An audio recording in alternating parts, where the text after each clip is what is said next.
ekki að bara exa það og opna hitt. I can put your sermon stuff in there. Well, I need the announcement also, like in the beginning.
So is mine in yours then? Oh, yours.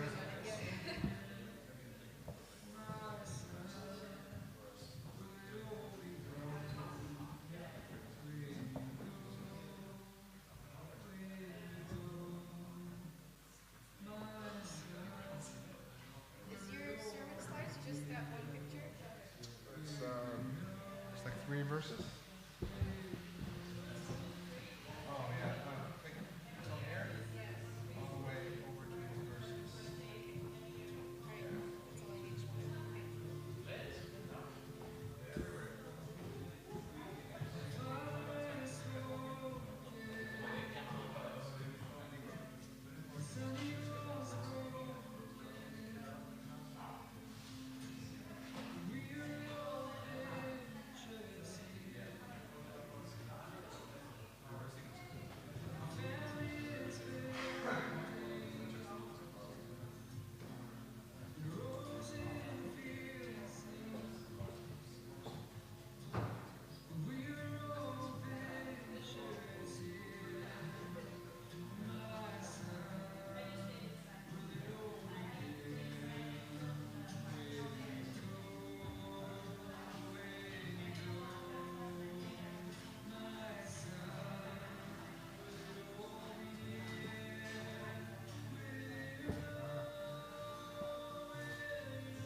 So is yours worship 117? Yeah.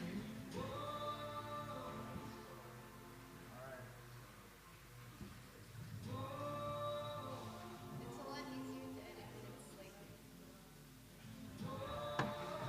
less than 100 slides. Oh, actually, I'm not done.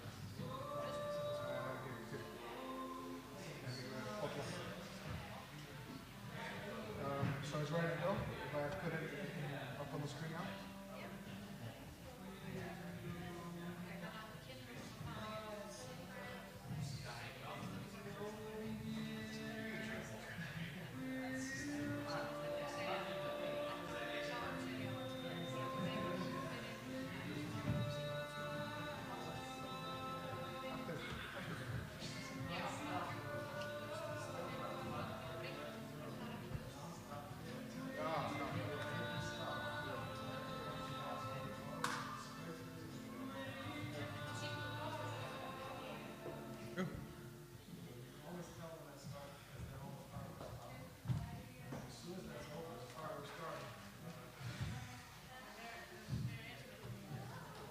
Jæja.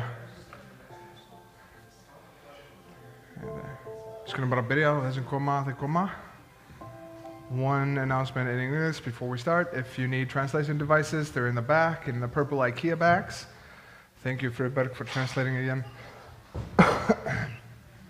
Skulum bara byrja á að þakka Guði fyrir nýtt ár, þakka Guði fyrir liðið ár, þakka Guði fyrir það sem hann hefur gert í kirkjunni okkar og í lífum okkar og syngja saman og lofa Guð okkar í dag. Heilaga Faðir, við þökkum þér fyrir allt sem þú hefur gert fyrir okkur, fyrir náðin og miskunn og fyrir trúfesti, fyrir það að þú hefur gefið okkur annað ár sem engin sjálfsagður hlutur. En það að hjarta okkar slær enn í dag, það að við öndum enn í dag, það að við lifum enn í dag, sýnir náðin og miskunn yfir okkar líf. Ég bið Faðir að þú veitir okkur styrk fyrir 2017, að líf okkar megi snúast að gera þig dýrlegan, að sýna að allt okkar líf, allur þessu heimur, hann snýst hver þú ert og að þú fáir þína dýrð. Ég þakka þér fyrir miskunn þína og náð fyrir okkur sem eru búin að ganga gennum svolítið erfiða hluti á þessu liðna ári. Ég þakka þér fyrir það að þú gafst styrk þegar við áttum ekkert eftir, að þú gafst visku þegar að vantaði mjög upp á. Ég þakka þér yfir náðina yfir mitt líf og kirkjunar líf. Ég þakka þér fyrir Drottinn það fólk sem hefur komið til trúar á liðnu ári og bæst í kirkjuna.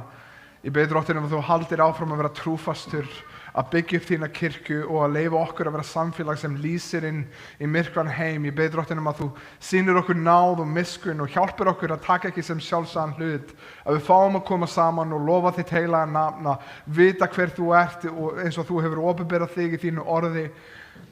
Drottinn, meðan bræður okkur og systur út allan heim farin í nýtt ár, vitandi að það verður ekki þeirra raun. Að þau fá ekki að gera það sem við erum að gera okkur núna án þess að í rauninni vera tilbúin að fórna sínu lífi eða frelsi fyrir það.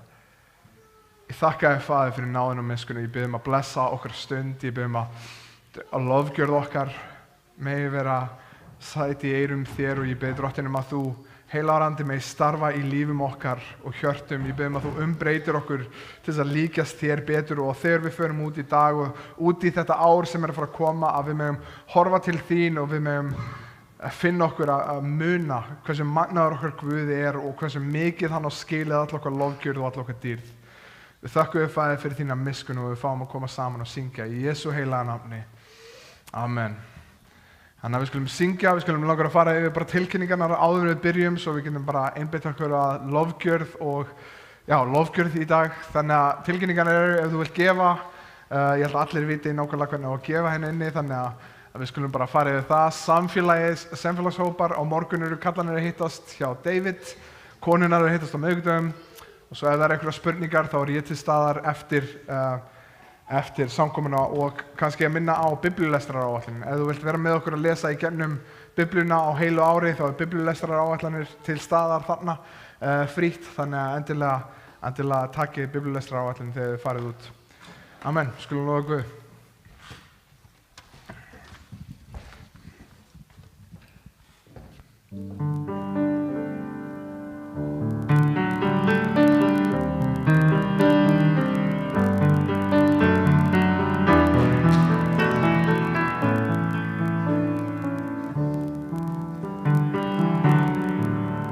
When peace like a river attendeth my way, when sorrows like sea billows roll, whatever my Lord thou hast taught me to say, it is well with my soul. It is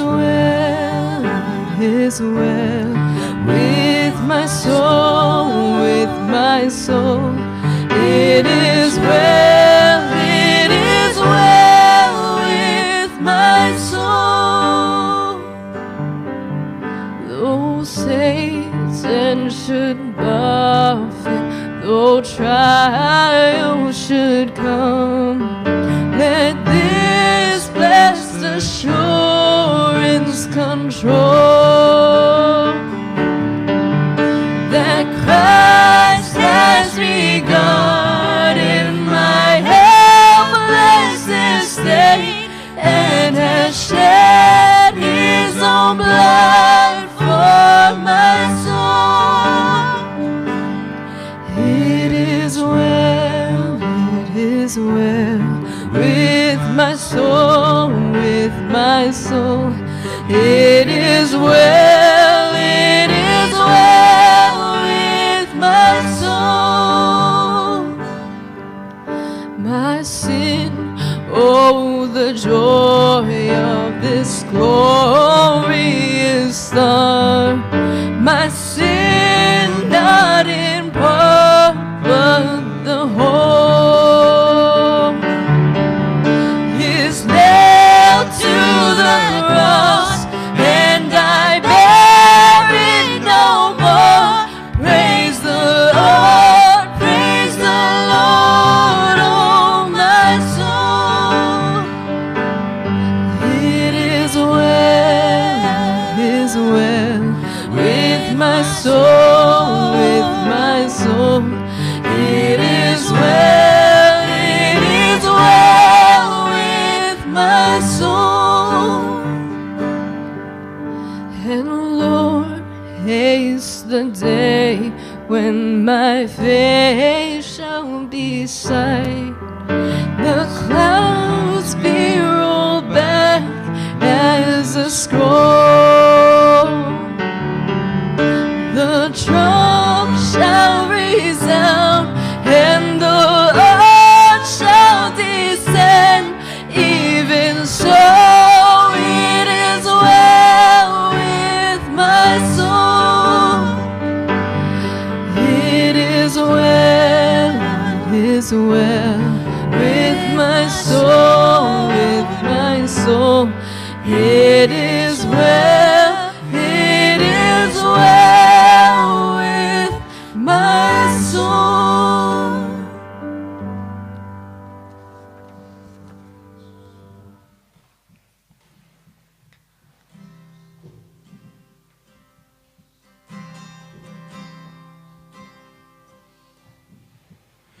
Oh, to see the dawn of the darkest day, Christ on the road to Calvary, tried by sinful men, torn and beaten then, nailed to a cross of wood. This the power of the cross. Christ became sin for us, took the blame, bore the wrath. We stand forgiven at the cross. Oh, to see the pain written on your face, bearing the awesome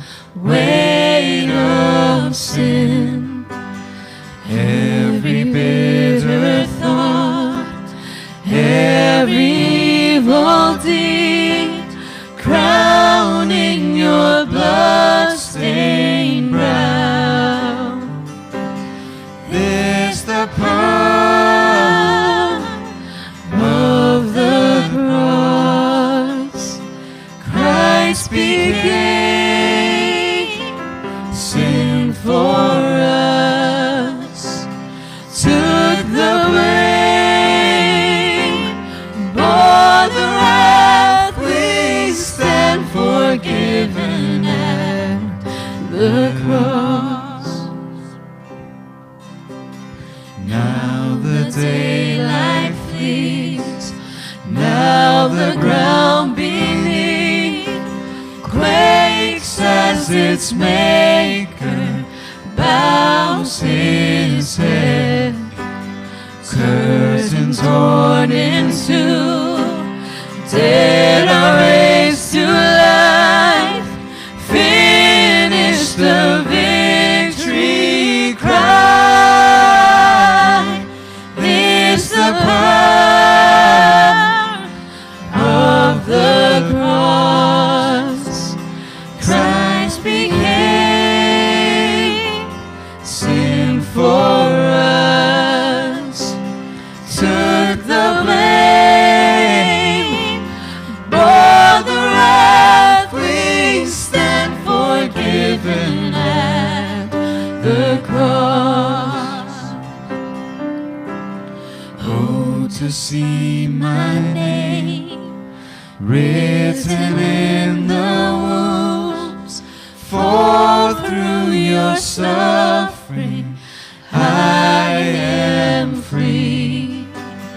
Death is crushed to death, life is mine to live, won through your selfless love. This the power of the cross. Son of God, Son of God, slain for us. What a love, what a cost, we stand forgiven at the cross. What a love, what a love, what a cost, we stand forgiven at the cross.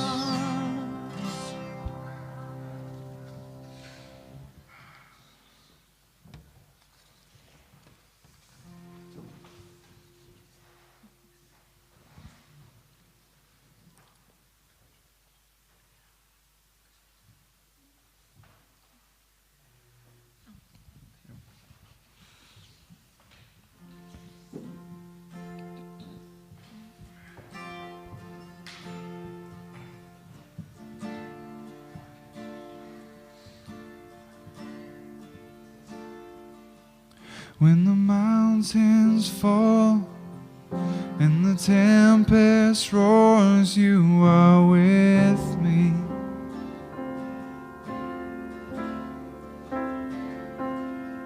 When creation falls, still my soul will soar on your mercy.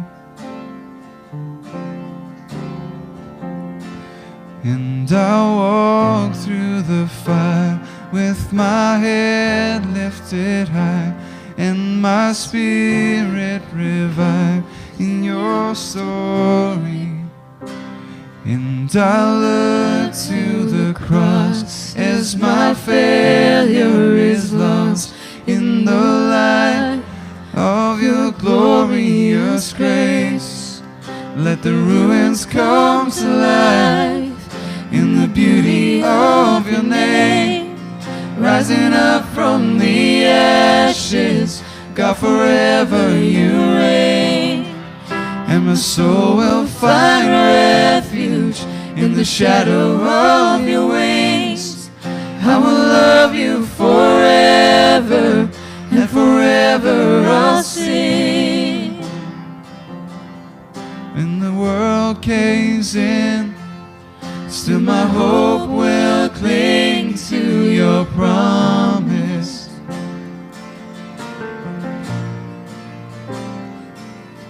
When my courage ends, let my heart find strength in your presence.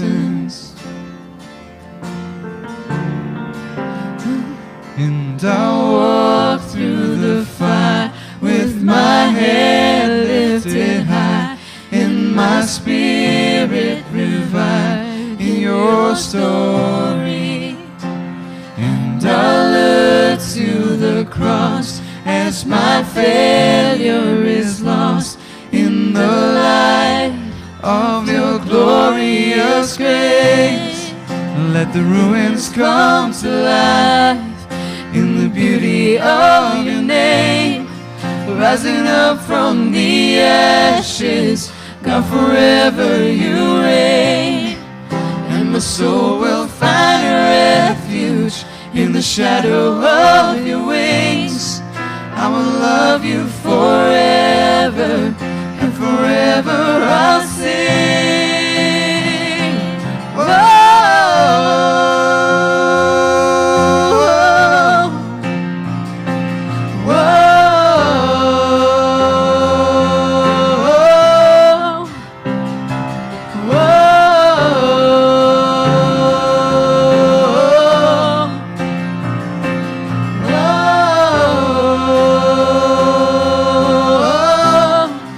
Let the ruins Come to life in the beauty of your name, rising up from the ashes, God, forever you reign. And my soul will find refuge in the shadow of your wings. I will love you forever, and forever I'll sing. Let the ruins come to life In the beauty of your name, rising up from the ashes, God, forever you reign. And my soul will find refuge in the shadow of your wings. I will love you forever, and forever I'll sing.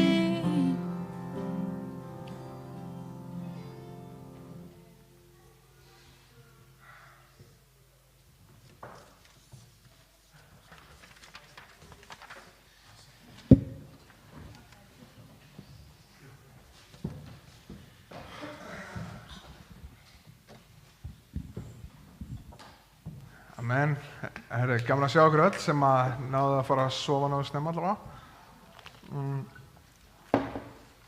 Árum við höldum áfram þá langum með að við byggjum fyrir hérna trúboðavikunar sem er ein af þeim fáum kirkjum sem að við fengum tækifæri og blessun til að blessa þau fjárhagslega þetta árið, sem er Taras og fjölskyldan hans sem er að byrja kirkju í, hann er ekki Pillar Church of Dumfries, hann er í Hvíta-Rússlandi og er að byrja kirkju þar, þannig að mjög mikið þörf þar og mér langar að byrja sérstaklega fyrir þeim og það ég var að tala með henni í gær og hann var að tala hvað peningur var mikið blessun, kom inn á nákvæmlega réttum tíma og hann er búin að vera svolítið erfið með fjölskylduna hans, það er búin að vera nokkra vikur upp á spítala til þess að pæla í hvort það væri möguleiki eitt barnið þeirra væri með tuberculosis sem er svona sjúkdómur sem þeir eru búin að vera svolítið mikið á spítala og auka svona peningar sem við þurfti á að halda þannig og hann kíkti inn á reikningi sinn og sá að við varum búin að millifara inn á hann fyrir þetta árið þannig að við getum blessa hann fjárhagslega en mér langar líka að við blessum hann með því að biðja fyrir honum. En kannski áður en við höldum áfram þá er bara krökkunum velkomið að fara með Kristínu. Ætlar þú að takka þesslega Kristín fyrir að sjá hann bara sorry. En mér langar líka að við biðjum fyrir, hvað heitir hann? Heitir hann ekki Chris? Sem er að flytja til landsins frá Bretlandi á morgun. Heitir hann ekki Chris sem kom hérna í 2 vikur? Eða ekki, Chris. Þannig að Chris og konan hans og held ég ein dóttir þeirra, eða það 2 börn sem er að fara að koma með honum allavega. Þau eru að fara að koma til landsins held ég á morgun, þannig að það skulum biðja fyrir þeim og öllu því sem að það tilheyrir. Og svo skulum við bara biðja fyrir komandi ári að við sem kirkja megum vera að gera Guð dýrlegan, að við megum vaksa og dafna og predika hans orð, vaksa í þekkingu og í unin, í bara elska hans orð og það með líka umturna bara lífum okkar. Þannig að við skulum biðja saman. Helgi, þú til að biðja fyrir bara samkominni og predikuninni?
Amen.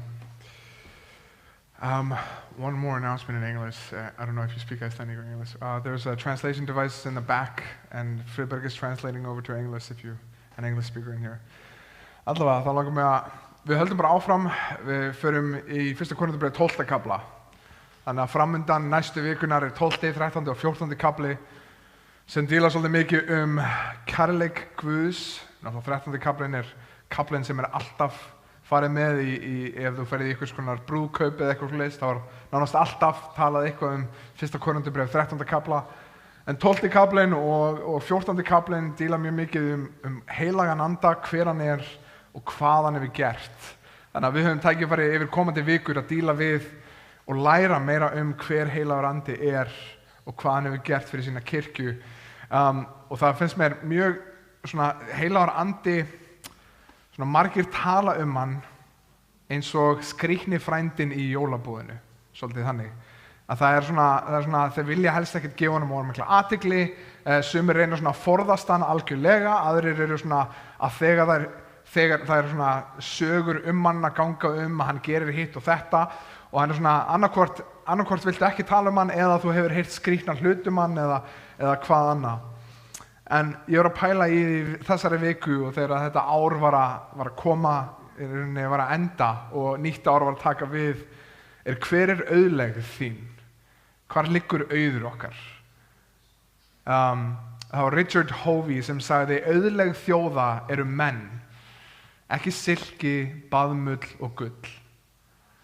Og á sama hátt í dag þá erum við að horfa á auð þjóða. Við erum að horfa á auð þjóða þannig að við erum ekki að horfa á fólkið sem auð í sjálfum sér eða blessun, heldur erum við að horfa á hvað þau geta framleitt sem auður þjóðar raunverulega. En það sem við getum gert líka að gera sömu mistök þegar það kemur að Guði. Að þegar við horfum á Guð að halda gildi í Guði okkar liggi í því hvað hann getur gert og framkvæmt frekar en bara Guð. Að hann auðlegðin, ekki hvað hann getur gert fyrir okkur. Og það allt of margir sem að hugsa hvað þeir eiga og titlana sína frekar en hverjir þeir eru og hvers þeir eru. Og í dag og komandi vikum þá höfum við tækifæri til að þakka Guði fyrir auð okkar sem við finnum í Guð okkar, en líka dvelja á gjöfum hans til okkar. Að hann hefur ekki bara komið og veitt okkur auðin sem hans sjálfur, heldur hefur hann líka komið og hann hefur veitt kirkjunni auð í gjöfum sem hann gefur henni. Og við lesum þessi 3 góðu vers sem við erum að díla við í dag, 1. Korintharbréf 12. kafli, vers 1-3. Og Páll skrifar til Korintumanna, En svo ég minnist á gáfur andans, bræður, þá vil ég ekki að þér séu fáfróðir þær. Þér vitið að þegar þér voru heiðingjar, þá létu þér leiða ykkur til mállausra skurðgoðana, rétt eins og verkast vildi. Fyrir því læt ég ykkur vita að enginn sem talar af Guðs anda segir bölvaður sé Jesús, og enginn getur sagt Jesús drottinn nema af heilugum anda. Þannig að í versum okkar eru í rauninni 3 punktar í þessum 3 versum. Númer 1 og fyrsta vers í rauninni þetta að okkar Guð hann gefur. Annar punkturinn okkar í dag okkar Guð hann lifir. Og seinasti punkturinn okkar okkar Guð hann elur lofgjörð.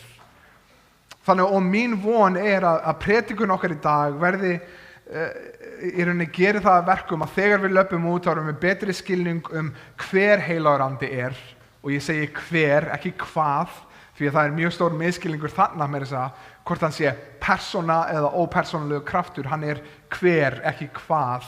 Þannig að ég vona að eftir predikun í dag þá séum við betri skilning á hver heilagur andi hvað hann gerir og í hvaða tilgangi hann starfar.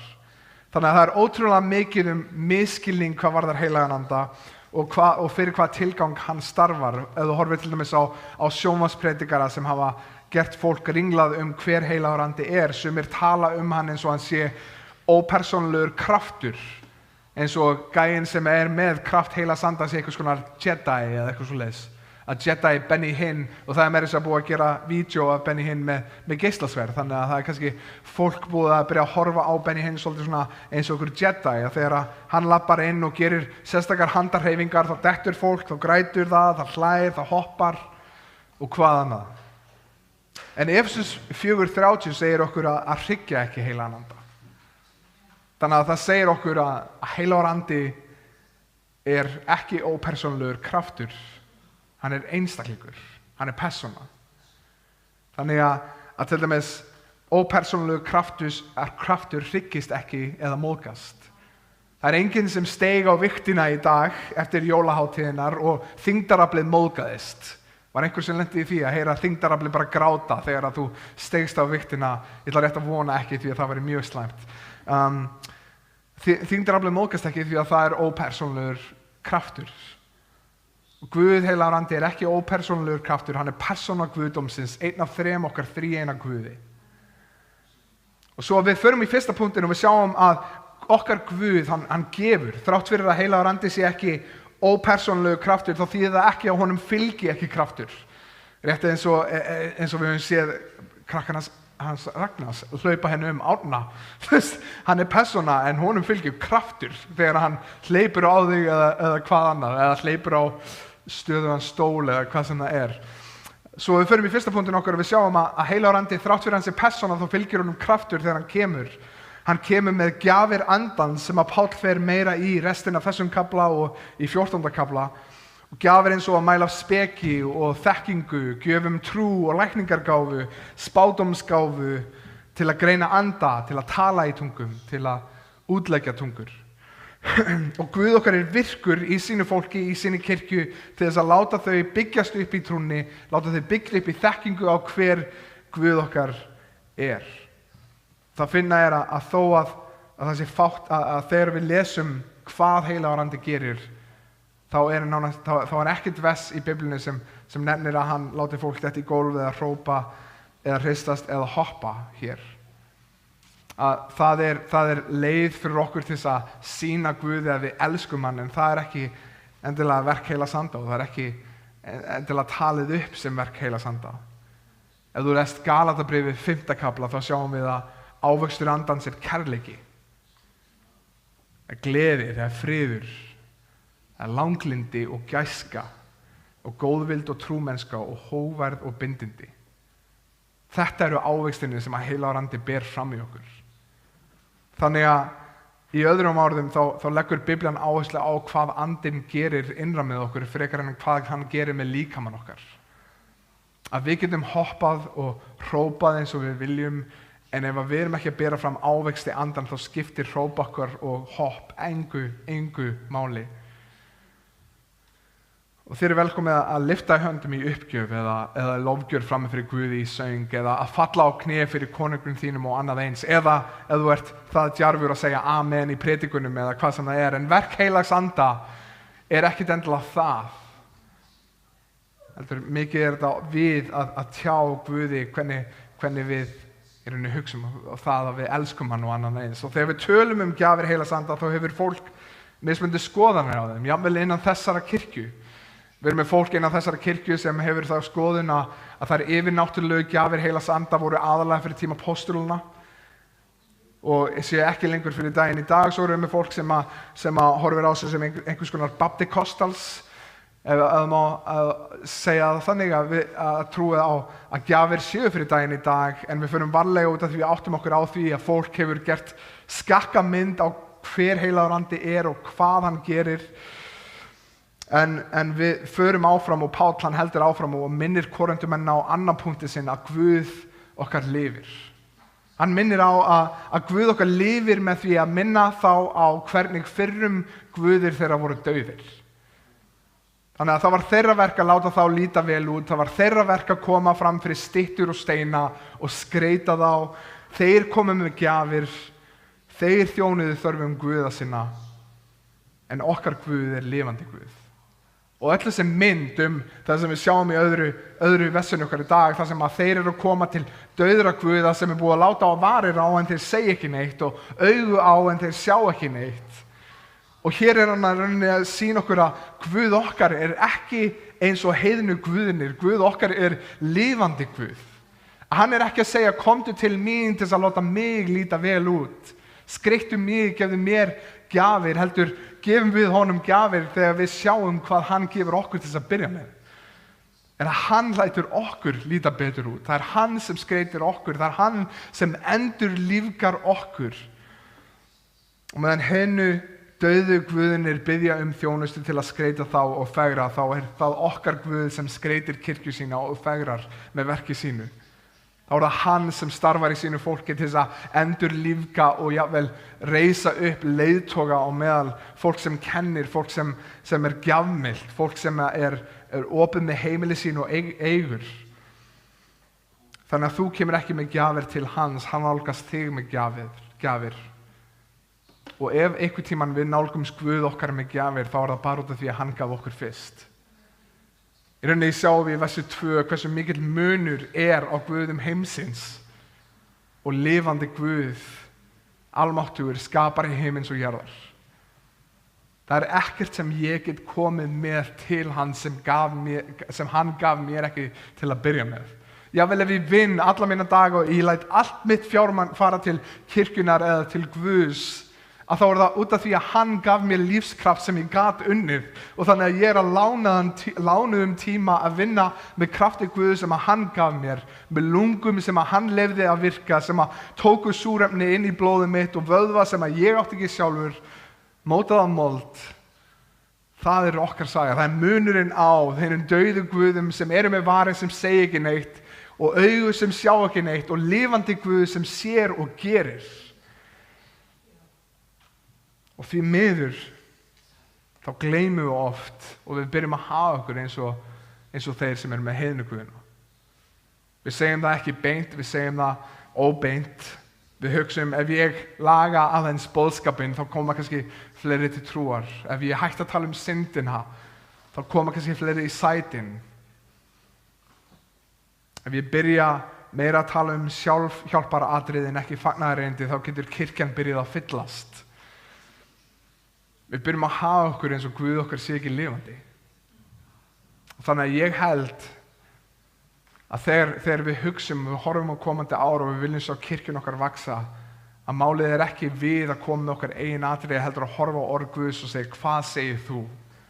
Hver segir þú að boðskapur okkar eigi að vera? Hver segir þú ástand mannsins? Hvað segir þú hvað við þurfum að gera til þess að nálgast þig? Og fara svo eftir því. Ef við biðjum nóg eða predikum nóg, þá kemur vakning, hvað hugsa við. Og ég er ekki gæði sem er á móti auglýsingum, ég er ekki gæði sem er á móti góðri tónlist eða þægilegu andrúmslofti. En af hverju gerum við það sem við gerum? út af því við höfum ekki trú á Guð okkar sé raunverulega lifandi. Við höfum ímyndað hann okkur með varir en hann segir ekki lengur neitt, með hendur en hann gerir ekki lengur neitt. Fyrir mér þá fær góð tónlist mig til að syngja Herra og lofa Guð minn meira með söng og dýpri hátt. Þægilegt andrúmsloft gerir það að ég losna við allt það sem getur mögulega rugla mig í rýminu á meðan ég að lofa Guð. Og við verðum að viðurkenna það að flest allt sem við gerum sem kirkja, við erum ekki að gera það til þess að fólk frelsist, við erum að gera það svo við getum lofað Guð vel. Við frelsum ekki manneskjur með okkar taktík, það Guð sem frelsar. Sama hversu þægilegt andrúmsloftið verður hér inni, þá það aldrei andrúmsloftið sem á eftir að breyta hjörtum. Sama hversu góð tónlistin verður, þá það aldrei tónlistin sem mun breyta hugum og vilja fólks. Það Guð sem breytir lífum, það Guð sem breytir hjörtum. Og við verðum að viðurkenna að við erum ofta að gera þetta fyrir sjálfum okkur.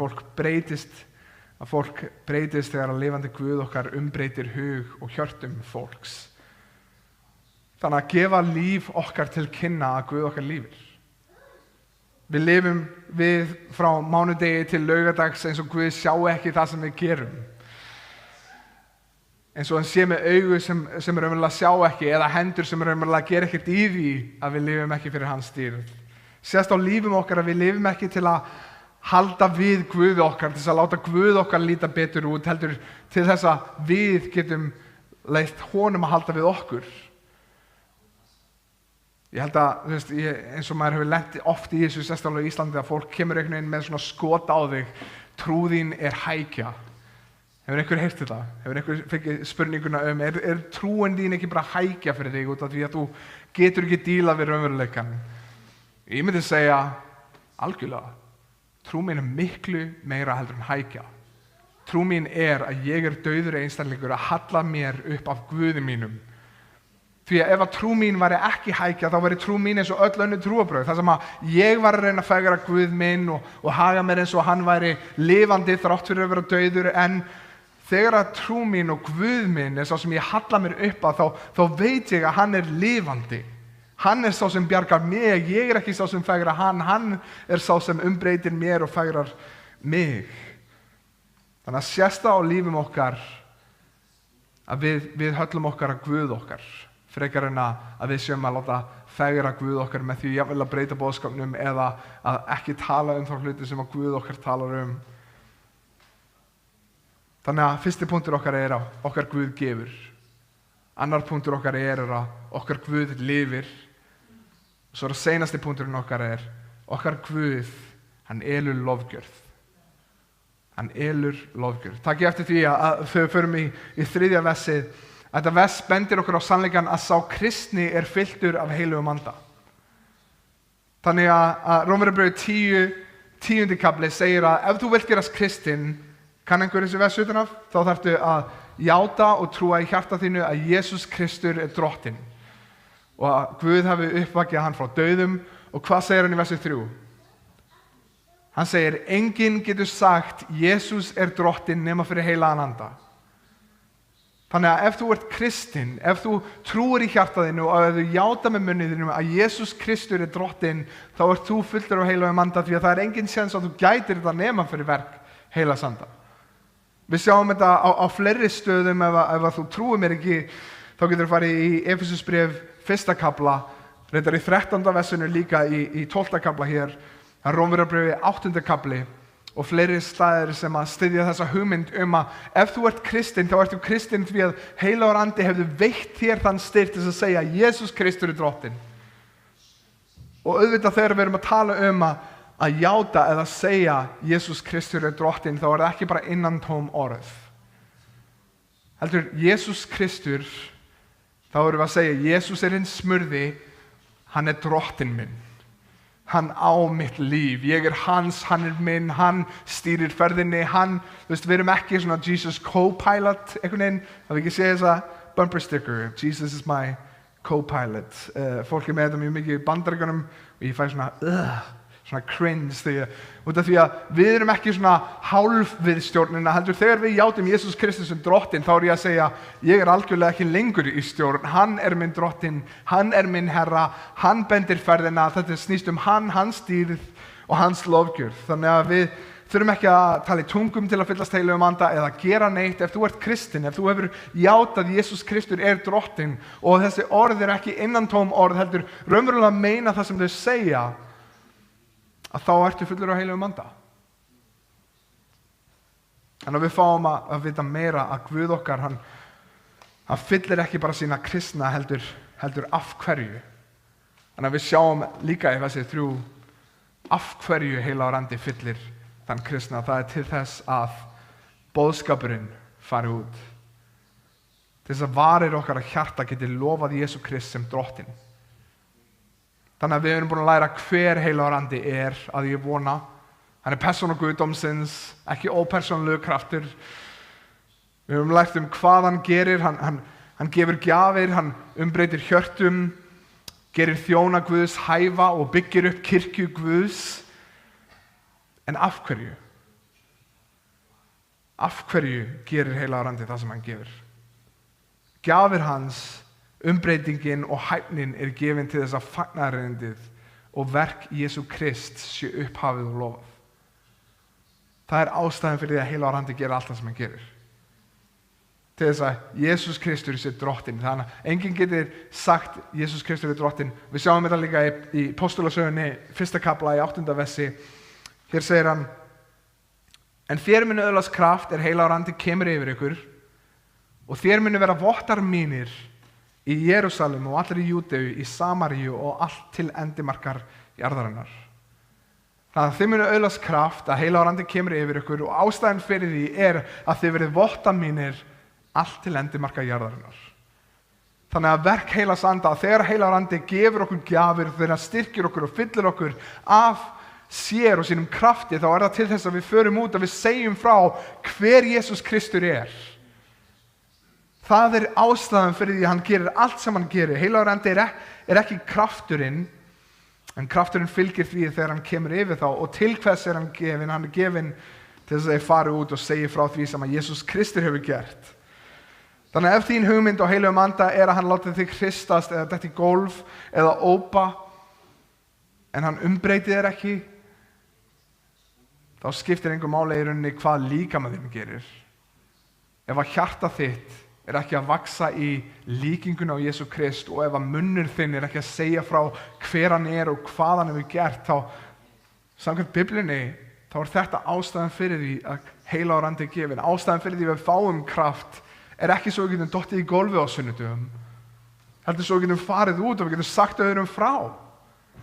Þannig að ástæðan fyrir því að til dæmis við köllum kirkjun okkar loftstofan, eina ástæðanum mest æðislegt að þegar að lærisveinir komu saman, Jesús Kristur var stiginn upp til himna, þeir fóru á loftstofuna til þess að biðja, og ég elskaði það að þeir voru ekki bara með samkomur þar þangað til að loksins Jesús Kristur kom aftur. Þeir byrjuðu ekki bara að hafa nokkra samkomur þegar að húsið fylltist, heldur fóru þeir þaðan út allt og dóu nánast út allt, eða svo segir allavega kirkjusagan okkur. Þeir fóru, og kraftur Heilags Anda gerði það að verkum að þeir fóru og þeir sögðu frá. Þeir fóru og hitti eþjópíska gæinn og hann sagði: Get ég sagt þér hvað Jesaja að tala Og eþjópíski gæinn fer með það til konungshallarinnar í Eþjópíu, ekki satt? Þeir fara, og það fyrsta sem gerist að þegar þeir fyllust Heilugum Anda, hvað segja þeir? Guð magnaður. Þeir tala hversu stór verk Guðs Þannig að þín hugmynd af Heilugum Anda að hann, og nú eru áramótin mætt og margir hafa sett sér markmið að betur bæta sig kannski líkamlega, að losna við 5, 10 eða bara jólakílóin, eða kannski einhver, ég ætla rétt að vona að kirkjan okkar sé kannski að pæla svolítið líka meira í því andlega, að við séum, hvernig get ég fengið að vaxa andlega þetta ár. Ég veit að ég hef gert þetta, og þetta góður tími sérstaklega þegar að ræða andlega breytingu, að spyrja okkur hvernig ætlum við að ná henni. Hvernig ætla ég að breytast andlega? Hvernig ætla ég að vaxa í trú, von og kærleika? Ertu að halla þér að eigin getu og vilja, eða að lifandi Guð sem umbreytir þér og hans leiðum til þess að umbreyta þér. Ef þú vilt vaksa í að líkast Kristi þetta árið, hefur þú sett þér markmið að þekka Krist meira til þess að til dæmis lesa orðans. Þess vegna var ég að prenta út biblíulestrar áætlanir þannig að við getum farið að gefa okkur í að þekkja orð hans meira til þess að við vitum meira hann að þegar að Heilagur Andi gefur okkur kraft til þess að segja frá honum að þá erum við með þekkinguna til þess að segja frá.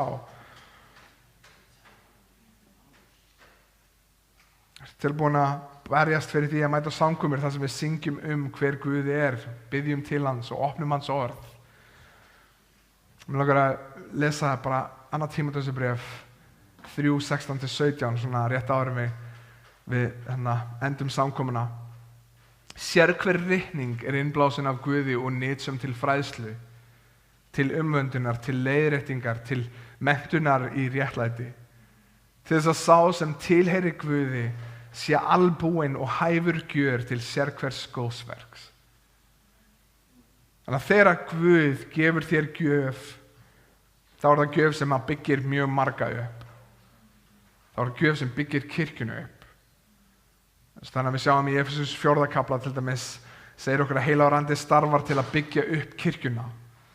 Þetta til dæmis ef það væri smiður í kirkjunu okkar og hann fengi verkfærakassa í jólagjöf, þá var hann ótrúlega sáttur með verkfærakassan en þessi gjöf hans myndi líka þjóna sem blessun til margra annara því að hann smiður.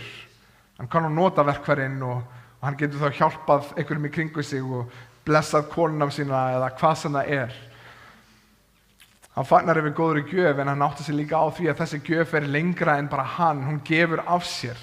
Hann getur nýtt þessa gjöf til þess að byggja upp, til þess að búa til. Þannig að svo við skulum ekki hlaupa í öfund til dæmis þegar Guð blessar eitt af okkur með góðri gjöf. Ef við segjum, hei, allt í einu þessi orðin svo góður í að kenna eða allt í einu þessi komin í að vera sjá þetta starf eða allt í einu þessi byrjar að vaksa svolítið í að taka á móti öllum útlendingunum sem að koma hérna eða hvað sem það Að við mögum ekki vaksa í öfund á því að fólk gefur kirkjunni okkar gjafir, við ættum að vaksa í að lofa Guð fyrir það að hann gefur okkur gjafir því að við þurfum á þeim að halda.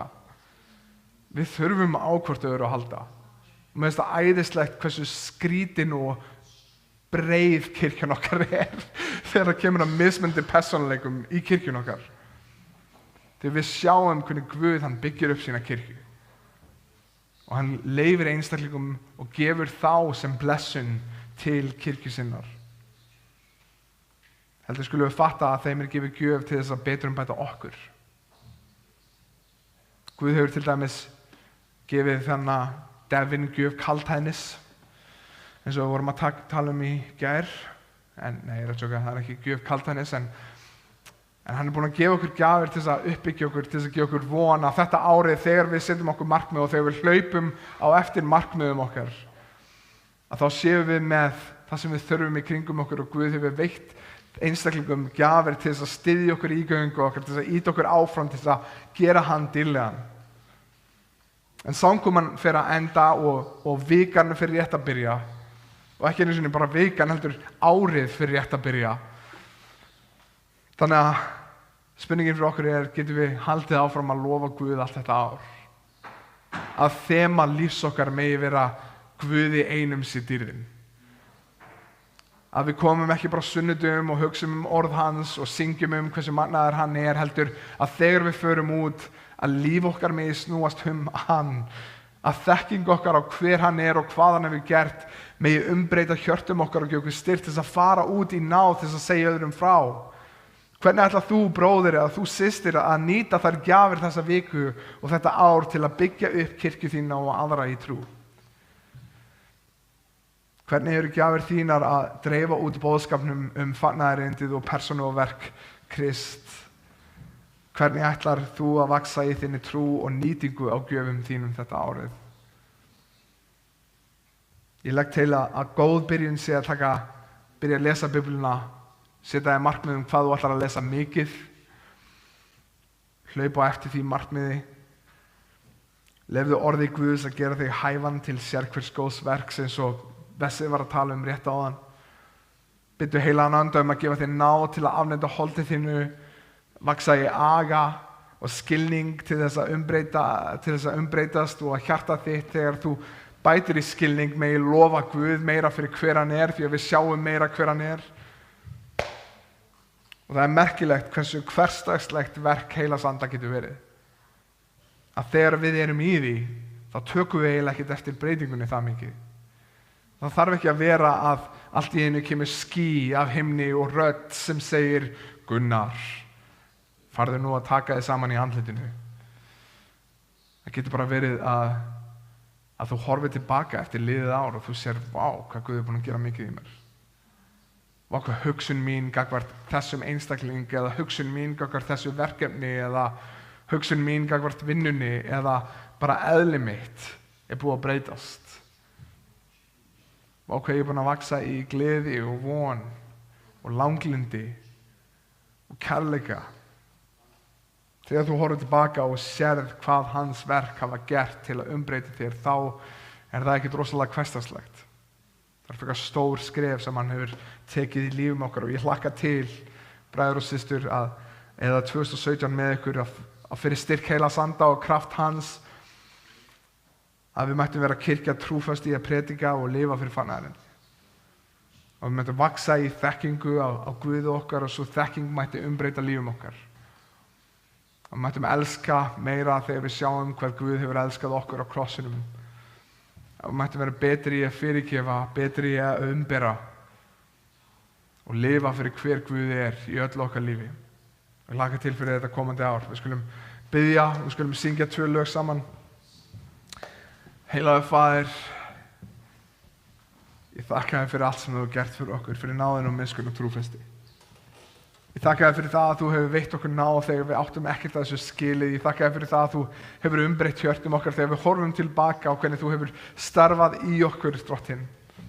Ég bið að við mættum horfa tilbaka og við mættum fagna og við mættum horfa með fögnuði á þetta komandi ár, að við mættum horfa fram á við og mættum sjá hvernig verk heilags anda það umbreytir okkur. Hvernig það gefur okkur tækifæri á að deila og standa á fagnaðarerindinu og deila því með öðrum. Megi líf okkar vera þér til dýrðar. Megi við hætta að pæla í hvað þetta getur verið vandræðalegt, hvað þetta getur verið skömmustulegt. Megi við standa á þínu orði fyrir kraft heilags anda og standa hallandi okkur að lifandi Guði því að við vitum að þú ert lifandi. Þú ert ekki eins og Guðar heimsins sem eru með munna en segja ekkert og eru með augu en sjá ekkert eða hendur en gera ekkert. Þú hefur talað þitt orð til okkar. Þú hefur sýnt okkur hver þú ert. Þú ert að verka í okkur til þess að umbreyta okkur og nota okkur sem verkfæri þinni hendi til þess að ná til fólks. Ég bið þig, Faðir. Ég bið þig, heilagur andi. Gefðu okkur gjafir sem að byggir upp kirkju okkar þetta árið. Gefðu okkur gjafir sem að við mættum vaxa í gleði, í von, í kærleika, í langlindi. Megum við vaxa í gjafmildi. Megum við vaxa í að lofa þig fyrir allt það sem þú hefur gert. Megi orð þitt umturna lífum okkar. Drottinn, megi það þegar að líf okkar rekst að enda, Drottinn, megi það vera augljóst að konungur okkar þú, Drottinn og frelsari. Við þökkum fyrir þetta ár sem liðið, við horfum fram á við og við þökkum fyrir að þú hefur veitt okkur náð til þess að vera hér í dag, í janúar 2017. Í Jesú heilaga nafni. Amen. Við erum ekki með brauðsporningu í dag. Ég náði að plana fram á við það langt að ég var búinn að kaupa brauðið og mér þess að rýpa saman, en við áttum ekki glösin. Þannig að við ætlum að syngja saman og svo ætlum við að biðja saman bara eftir þessi 2 lög. Þannig að endilega standið og syngið með.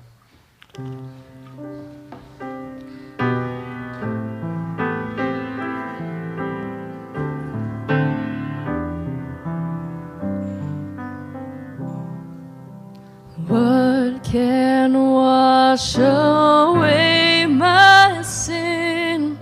Nothing but the blood of Jesus. What can make me whole again? Nothing but the blood of Jesus, and oh, precious is the flow that makes me white as snow. No other fount I know, nothing but the blood of Jesus. For my part in this I see nothing but the blood of Jesus. For my cleansing this my plea, nothing but the blood of Jesus. And oh, precious is the flow that makes me white as snow. No other fount I know, nothing but the blood of Jesus. Nothing can for sin atone, nothing but the blood of Jesus. Not of good that I have done, nothing but the blood of Jesus. And oh, precious is the flow that makes me white as snow. No other fount I know, nothing but the blood of Jesus. This is all my hope and peace, nothing but the blood of Jesus. This is all my righteousness, nothing but the blood of Jesus. And oh, precious is the flow that makes me white as snow. No other fount I know, nothing but the blood of Jesus. Oh, precious. Oh, precious is the flow that makes me white as snow. No other founts I know, nothing but the blood of Jesus.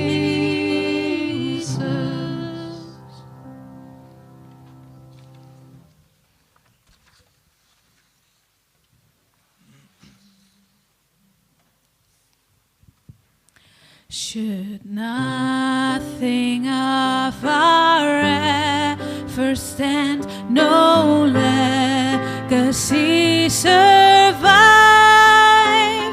unless the Lord does raise the house in vain, its builders strive.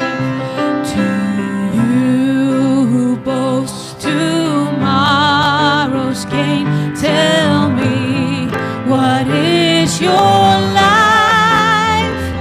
A mist that vanishes at dawn. All glory be to Christ. All glory be to Christ our King. All glory be to Christ. His rule and reign will ever sing.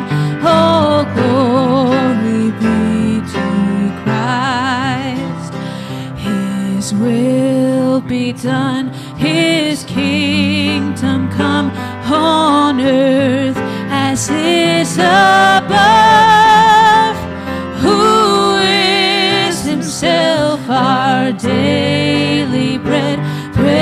Him, the Lord of love. Let living waters satisfy the thirsty without Christ. We'll take a cup of kindness, yet all glory be to Christ. All glory be to Christ our King. All glory be to Christ. His rule and reign will ever sing. All glory be to Christ. When on the day the great I am, the faithful and the true, the Lamb who was for sinners slain, is making all things new. Behold, our God shall live with us and be our steadfast light, and we shall hear His people be. All glory be to Christ. All glory be to Christ our King. All glory be to Christ. His rule and reign will ever sing. All glory be to Christ. All glory.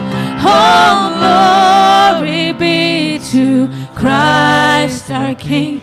All glory be to Christ.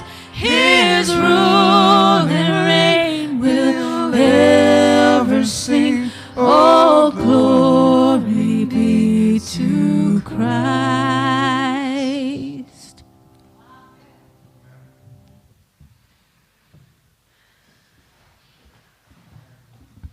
Ég held að sé ekkert betra þema að enda á heldur en þessu, að Guði einum sem dýrðin, en nýtt ár, samkoman að enda komin, en við fáum nýtt ár þar sem að við getum sungið þetta lag áfram með lífum okkar, að öll dýrð sé Guði, til Guði komið, að hann sé dýrlegur og hátti maðurinn fyrir okkar líf.